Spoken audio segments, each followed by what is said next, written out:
Welcome to Improving Sales Performance, a podcast highlighting tips and insights aimed at helping sales organizations realize and maybe even exceed their goals. Here, we chat with thought leaders, experts, and gurus who have years of sales experience from a wide range of industries.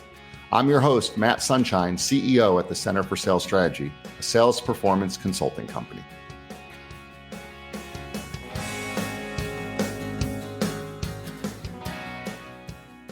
In this quick take episode, we're kicking off our season-long exploration of the Center for Sales Strategy's 5th annual media sales report by highlighting some of this year's most eye-catching findings. In other words, by the end of this short episode, you'll have a good idea of how salespeople and sales managers are currently feeling about their own organizations, as well as the entire media industry. With that, let's dive in.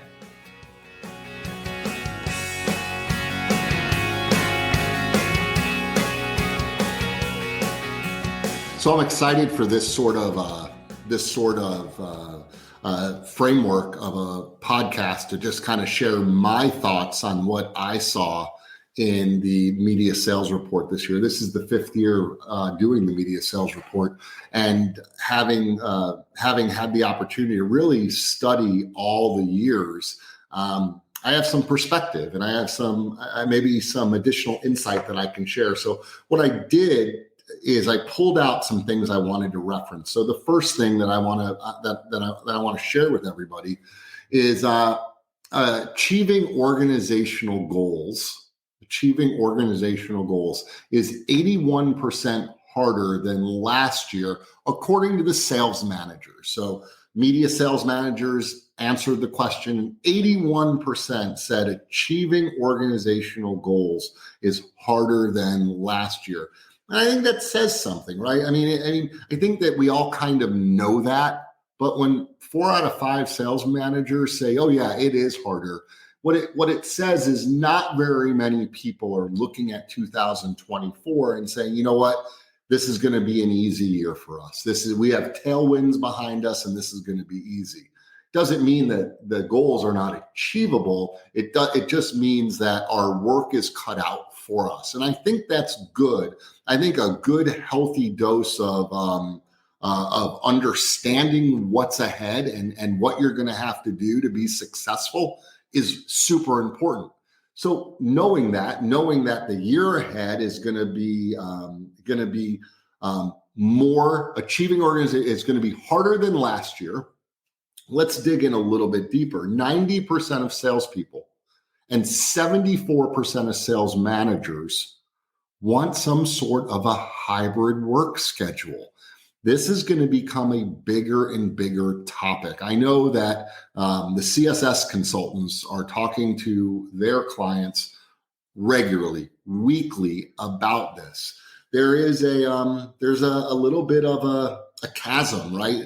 Corporates, the C-suite, the executives want people in the office daily, every day, or 4 out of 5 days a week, a lot. And salespeople, and really, 90% of salespeople and 74% of sales managers, so 3 out of 4 sales managers and 9 out of 10 salespeople want some sort of a hybrid work environment. Notice that nobody, our data would support that really nobody wants to be in the office full time every single day. And on the flip side, nobody wants to be 100% remote at all. Nobody is saying they want to be 100% remote. Nobody, at least of the salespeople and sales managers in the media sales report, nobody is saying they want to work 100% from home or 100% in the office, but some sort of hybrid. And what I've seen the most successful organizations do is to be very transparent and say, well, here at this company, these are our ground rules. This is how we do it. We do 2 days a week, or we do 3 days a week, or we do 4 days a week. They don't leave it loosey-goosey. They actually say, this is how we do it, and we're sticking to it. And I think that sort of guidance from leadership is really important. It goes a long, long way. Let me hit another stat that kind of jumped out to me. And I've been talking about this one for years and years and years. And those of you watching or listening to this that know me will know that I've been saying this. 75% of sales managers say that less than 40% of their team, less than 40% of their salespeople are superstars. In my opinion, all your people should be superstars. You should have 100% of your people should be superstars. The fact that 6 out of 10 are not, the fact that less than 4 out of 10 are superstars, I think is the problem. I mean, let's face it, A talent beats out C talent every day. You want the most talented, most skilled, best salespeople. You want superstars. And when you have a conversation and you look at your team and you think, you know what, I got a bunch of A players, B players, C players, the question has to be, why are you tolerating that? A's don't want to be surrounded by B's and C's. A's want to be surrounded by A's. Now, don't confuse someone who's in a slump with not being a superstar. Sometimes your superstars go through slumps, and that's okay. It's your job as a leader to coach and develop them, so to pull them out of the slump. And also, new people are future superstars. They're future superstars. So don't confuse that and go, well, this person's not a superstar because they've only been here a month or less than 2 or 3 months. Well, they are a superstar. Are they the very best person that you've ever seen with just 2 months experience? If the answer is yes, then they are a superstar at the level that they're at. So it's discouraging in one sense that most 75% of sales managers are saying that 40%, less than 40% of their team are superstars, but it's also a huge opportunity. It's a huge opportunity to say, you know what, in 2024, my goal is to have all superstars, or I want at least 75% of my team to be what I would consider a superstar. If you are there, you're gonna blow your budgets away. You're gonna crush it. All right, just a few more and for me to hit on today. Virtually all I love this one. This one just makes you feel good. I think everyone listening, everyone watching should like this statistic.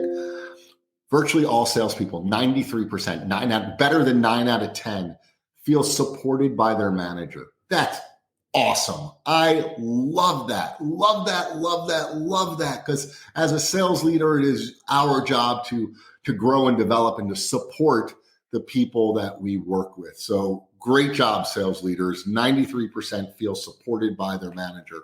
Next one that I wanted to touch on is the vast majority of sales managers and salespeople. So 90%, 9 out of 10 sales managers, and 87%, almost 9 out of 10 salespeople agree that getting appointments with prospects is harder today than it was 5 years ago.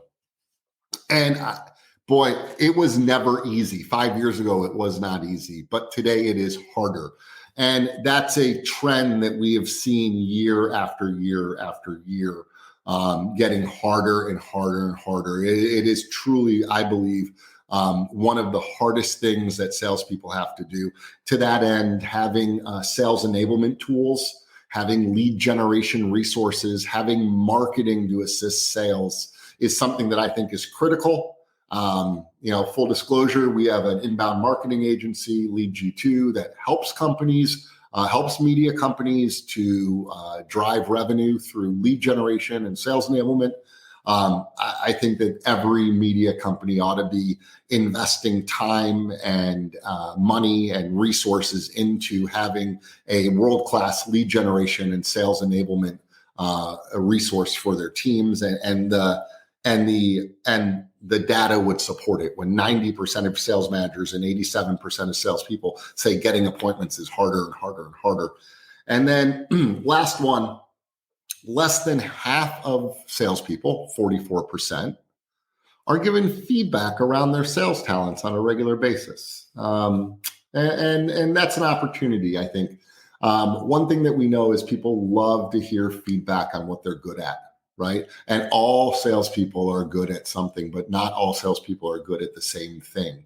So generic feedback is wasted, is lost. Specific feedback on on talents that people actually have goes a long, long way.